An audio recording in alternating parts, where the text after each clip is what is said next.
Hello everyone, welcome to my YouTube channel Civil Concept. Today I am going to discuss the topic superlative wear. So let's begin the class. What is superlative wear? Superlative wear is a special kind of the trapezoidal wear which has side slopes of one horizontal to four vertical. देख सकते हैं कि superlative wear कैसा है, trapezoidal wear की तरह है, जिसमें यहाँ पर जो साइड स्लोप है कंपल्सरीली इसको हमको प्रोवाइड करना पड़ता है one horizontal to four vertical, तभी ये सुपरलेटिव वेयर कराएगा। ये आम ट्रेपेजोइडल वेयर नहीं होता, यानी कि इसका साइड स्लोप को हम किसी भी स्लोप को प्रोवाइड करके सुपरलेटिव वेयर नहीं बना सकते। इसके स्लोप को कंपलसरी है कि हम स्लोप किस तरीके से प्रोवाइड करेंगे, one horizontal to four vertical. तो यहाँ से अगर हम टेन थीटा बाई टू का जो वैल्यू कैलकुलेट करेंगे तो वो क्या हो जाएगा, देख सकते हैं आप, दिस पोर्शन यानी कि परपेंडिकुलर बाय बेस। तो परपेंडिकुलर हो जाएगा मेरा एच बाई फोर, और ये जो डेप्थ ऑफ द वाटर है यहाँ पर एच दिया है above the crest of this wear. तो इसको सॉल्व करेंगे, थीटा बाई टू का जो वैल्यू आएगा 14 डिग्री 2 मिनट। यानी अगर हम ये जो स्लोप प्रोवाइड कर रहे हैं साइड वॉल्स को, तो अगर थीटा बाई टू यानी कि 14 डिग्री 2 मिनट प्रोवाइड करेंगे तो उस कंडीशन में ये ट्रेपेजोइडल वेयर मेरा सुपरलेटिव वेयर कहलाएगा। हम लोग समझने की कोशिश करते हैं कि इसकी स्पेशलिटी क्या है। तो सबसे पहले हम कंसीडर कर लेते हैं, यहाँ पर एक रेक्टेंगुलर वियर है जिसका क्रेस्ट लेंथ एल दिया है और यहाँ पर हेड ऑफ द वाटर है एबव द क्रेस्ट एच। तो अगर हम एंड कॉन्ट्रैक्शंस को कंसीडर नहीं करेंगे तो इस कंडीशन में मेरा रेक्टेंगुलर वियर से जो डिस्चार्ज होगा वो कितना होगा, 2/3 CD into L into root over two G into H to the power 3/2। लेकिन अगर हम एंड कॉन्ट्रैक्शंस को कंसीडर करेंगे यूजिंग द फ्रांसिस इक्वेशन, तो उस कंडीशन में मेरा जो effectiveness of the length of the weir जो है वो घट जाएगा। तो एल इफेक्टिव वैल्यू क्या हो जाएगा, रिड्यूस हो जाएगा, क्योंकि हम एंड कॉन्ट्रैक्शंस को कंसीडर कर रहे हैं। यानी कि सपोज करते हैं कि मेरा रेक्टेंगुलर वियर के केस में मेरा जो कॉन्ट्रैक्शंस यहाँ पर इतना देखने को मिल रहा है, और हम फ्रांसिस फार्मूला से जानते हैं कि एंड कॉन्ट्रैक्शंस अगर हम बात करें तो इसकी वैल्यू कितनी होती है, 0.1 times of the head of the water above the crest. तो इस कंडीशन में यहाँ पर भी 0.1 times of the head of the crest हो जाएगा और यहाँ पर भी 0.1 इंटू एच हो जाएगा। क्लियर है। तो अगर हम यहाँ पर एल इफेक्टिव की वैल्यू अगर कैलकुलेट करें तो ये कितना हो जाएगा, एल जो मेरा टोटल लेंथ दिया है और माइनस एन कॉन्ट्रैक्शंस।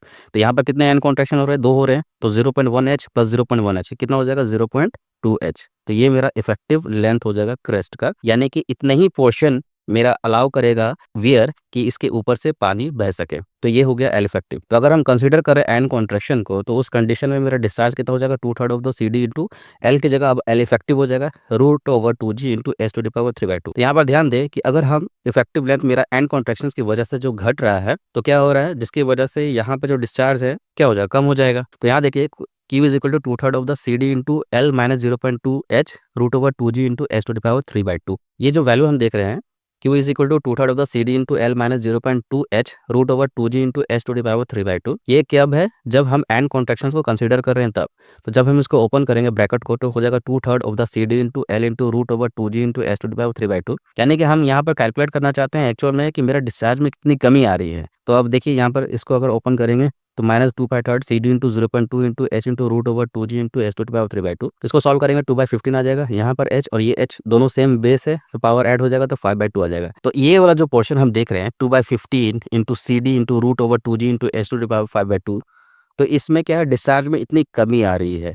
यानी एंड कॉन्ट्रैक्शंस को अगर हम रेक्टेंगुलर वियर के केस में कंसीडर करते हैं तो डिस्चार्ज में कितनी कमी आएगी, 2/15 into C D into root over two G into S to the power 5/2। तो हम क्या कर रहे हैं कि ये रेक्टेंगुलर वियर जो है इसके साइड वॉल्स को हम कितना स्लोप प्रोवाइड करें कि मेरा जो डिस्चार्ज में इतनी कमी आ रही थी वो कंपनसेट हो जाए। तो सपोज करिए कि हम थीटा/2 से दोनों वॉल को इंक्लाइन कर दिए, स्लोप प्रोवाइड कर दिए इसको साइड वॉल्स को। तो उस कंडीशन में तो यहाँ से जितने भी वाटर में कमी आई थी, डिस्चार्ज में जो कमी आई थी, तो स्लोप प्रोवाइड करने की वजह से ये कमी क्या करेगा, उसको फुलफिल करेगा। तो यहाँ पर ध्यान सकते हैं कि जब हम स्लोप प्रोवाइड करेंगे थीटा/2 से, तो इन दोनों को देखो मिला के हम कह सकते हैं एक तरह से ये वी नॉच प्रोवाइड किए हैं। तो इस कंडीशन में वी नॉच से जो डिस्चार्ज हो रहा है, जितना भी डिस्चार्ज की वैल्यू आएगी वो मेरा एंड कॉन्ट्रैक्शन होने की वजह से जो डिस्चार्ज में कमी आई थी उसको कंपनसेट करेगा। तो यहाँ पर देख सकते हैं QV is equal to 8/15 C D into root over two G into 10 थीटा/2 into S to the power 5/2, यानी इतना अमाउंट कंपनसेशन वाला होना चाहिए। तो हम क्या कर रहे हैं, इन दोनों को इक्वेट कर दे रहे हैं। तो इक्वेट करने पर देखिए यहाँ से सी डी कैंसिल हो जाएगा, root over two G cancel हो जाएगा, S to the power 5/2 cancel हो जाएगा। तो रिड्यूस होकर मेरा वैल्यू आएगा 8/15 10 थीटा/2 इज इक्वल टू 2/15। यहाँ से 15 कैंसिल हो जाएगा, 2/8 दैट इज 10 थीटा/2 इज इक्वल टू 1/4। यही तो स्लोप है।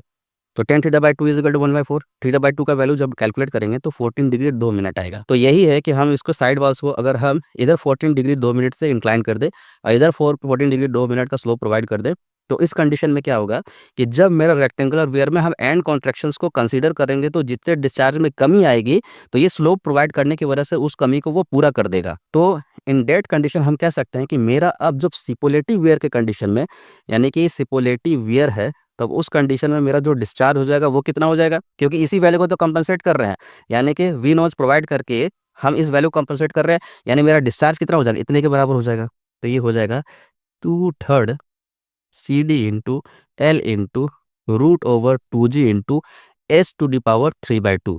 तो यही मेरा निकल कर आएगा डिस्चार्ज की वैल्यू, किस कंडीशन में, सिपोलेटिव वेयर के कंडीशन में। ठीक है, तो this is the concept of सिपोलेटिव वेयर।